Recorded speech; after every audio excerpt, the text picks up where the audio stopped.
Employment may be on permanent, temporary और casual basis means जो employment हो सकती है बेटा वो क्या परमानेंट भी हो सकती है। मीन्स आपको जो एम्प्लॉयर हो सकता है वो ये कहे कि ये कंपनी है, जब तक ये कंपनी रहेगी आप ही यहाँ पर मैनेजर रहेंगे, तो वो क्या हो गया परमानेंट बेस पर हो गया।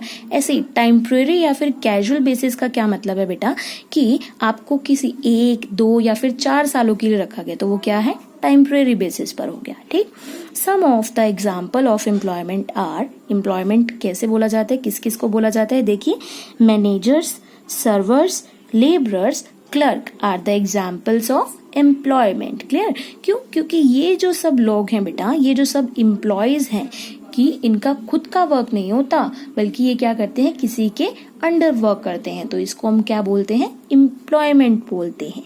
Clear, professional like doctor can also be recruited as an employee. Means professionals like doctor अब डॉक्टर कैसे बनते हैं बेटा, कोई ना कोई प्रोफेशन गेट करके बनते हैं, अब ये तो प्रोफेशन है, तो वो ये कह रहे हैं कि प्रोफेशन को भी हम एम्प्लॉय बना सकते हैं।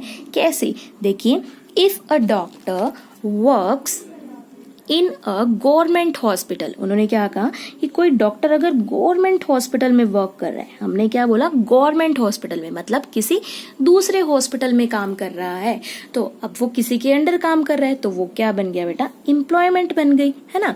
ऐसे ही ऑन द कंट्रेरी, अगर इसका उल्टा देखें, if he runs his own hospital, अगर वो खुद का बिजनेस या फिर खुद का हॉस्पिटल चला रहा है, तो वो क्या हो गया बेटा उसका प्रोफेशन। क्लियर, सो हमने ये सीखा कि अगर आप किसी के अंडर काम करते हैं, मीन्स उसका काम करते हैं और उसके बदले पैसा लेते हैं, तो वो क्या होता है एम्प्लॉयमेंट। और अगर आप खुद का काम कर रहे हैं आपकी स्पेसिफाइड नॉलेज से, तो वो क्या होती है आपका प्रोफेशन। और मान लीजिए अगर आप कोई भी चीज बना रहे हैं फिर उसको सेल परचेज करें, तो वो क्या होता है हमारा बिजनेस।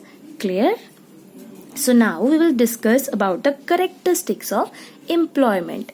characteristics क्या होते हैं बेटा एम्प्लॉयमेंट के, देखिए first is service to other. सबसे पहला क्या है हमारा सर्विस टू अदर, कि दूसरों को क्या प्रोवाइड करना, सर्विस प्रोवाइड करना। यस, हम दूसरों के लिए तो काम करते हैं यहाँ पर, है ना, हमारा खुद का काम नहीं होता, बट हम क्या करते हैं दूसरों का काम करते हैं और पैसा लेकर आते हैं। ठीक है, the first important feature of employment is the service of other, कि दूसरों के लिए काम करना। ठीक है, second is personal service.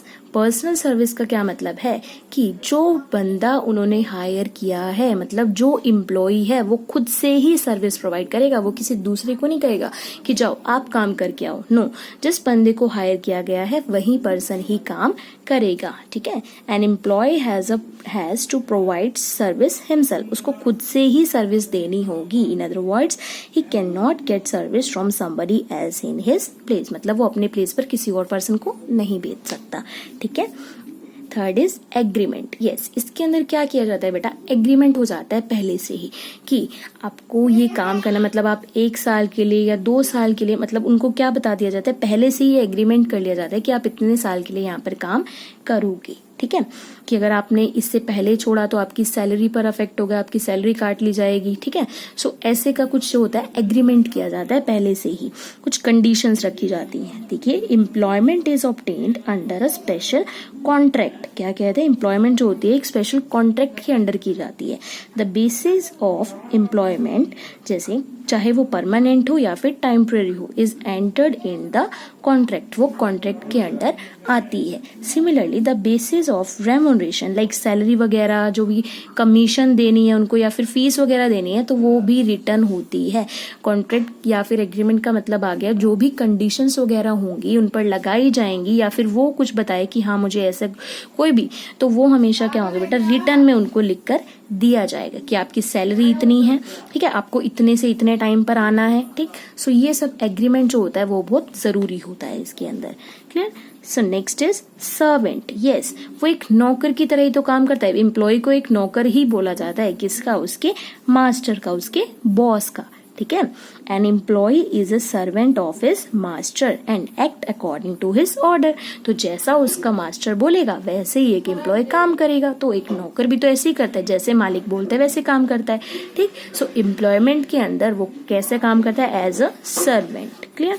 Next is no need of capital, means जो एम्प्लॉयमेंट कर रहा है उसको पैसा लगाने की कोई भी नीड नहीं होती, क्योंकि उसको खुद का बिजनेस थोड़ी करना है। उसको तो क्या करना है, किसी का एक बिजनेस है, उसको क्या करना है, वहां पर जाना है, अपनी सर्विस देनी है और पैसा लेकर आ जाना है, ठीक है।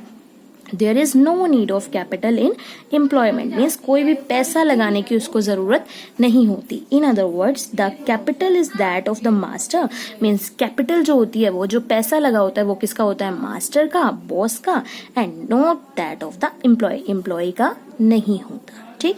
नाउ नो रिस्क, अब उसका पैसा ही नहीं लगा हुआ तो उसको रिस्क भी कोई ही नहीं, ठीक है। So the inherent risk in the job is that the master, मतलब जो सारा का सारा जो रिस्क होता है, क्योंकि उसका पैसा लगा होता है ना, कि अगर बिजनेस को कोई भी लॉस हो रहा है तो किसको रिस्क है, मास्टर को, ठीक, not of the employee, employee को नहीं होगा, clear. Seventh is nature of employer, अब एम्प्लॉयर का नेचर मतलब कि जहां पर आप जॉब कर रहे हो या फिर कोई भी एम्प्लॉयमेंट कर रहे हो तो वो कैसा हो सकता है, वो गवर्नमेंट भी हो सकती है, वो प्राइवेट भी हो सकती है, क्लियर। सो बेटा आज हमने डिस्कस किया प्रोफेशन एंड एम्प्लॉयमेंट के बारे में, और बिजनेस के बारे में हमने लास्ट क्लास में पढ़ा था। जो आपका वर्क रहेगा बेटा, पहले आपको बिजनेस, प्रोफेशन एंड एम्प्लॉयमेंट के बारे में अच्छे से पढ़ना है, उसके बाद आपको difference among business, profession and employment भी करना है। अगर आपको ये क्लियर हो गया बेटा तो आपको तीनों की मीनिंग एंड कैरेक्टरिस्टिक्स भी क्लियर हो जाएंगी। So thank you.